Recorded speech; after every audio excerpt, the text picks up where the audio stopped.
شرکت رجا یک کیس بسیار عجیب تو واگذاری هاست.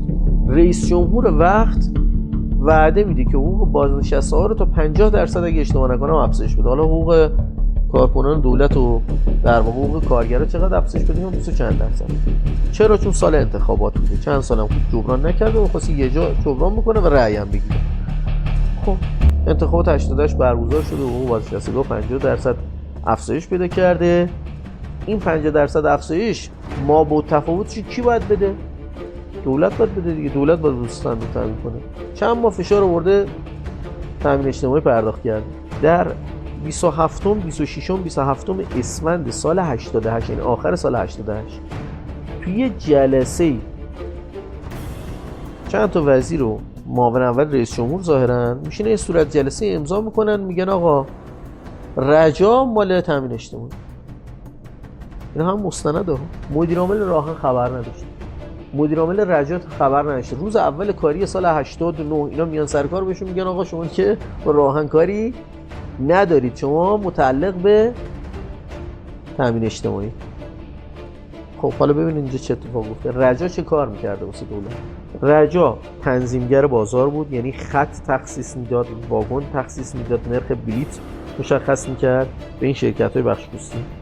یه سری تکالیف غیر اقتصادی دولت براش گذاشته بود، یعنی بهش میگن قطارهای حومه‌ای تکلیفی، که دولت به جهت منافع اجتماعی، به جهت هر چیزی که ساختار بازار نمیتونه منافع برای بخش خصوصی به وجود بیاره، اینا رو ایجاد کرده. میگه رجا تو سرویس بده.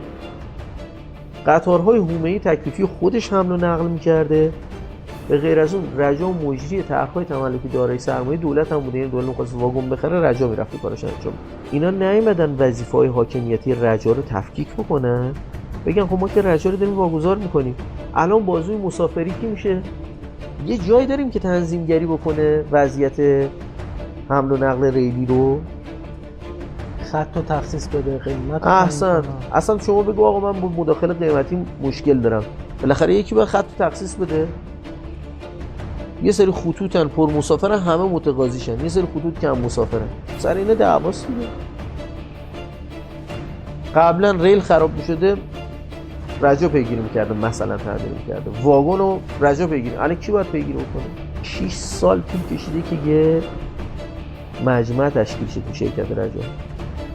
پروسه انتقال رجا قریب به 1 دهه طول کشیده.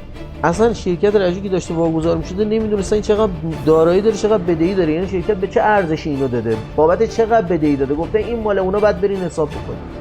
نزدیک به 1 دهه طول کشیده تا مشخص بشه رجا چقدر میارزه. اصلا دعوا بوده که این واگنه مال کیه بالاخره. ببینید چقدر فاجعه فقط توی واگذاری، چقدر فاجعه توی واگذاری.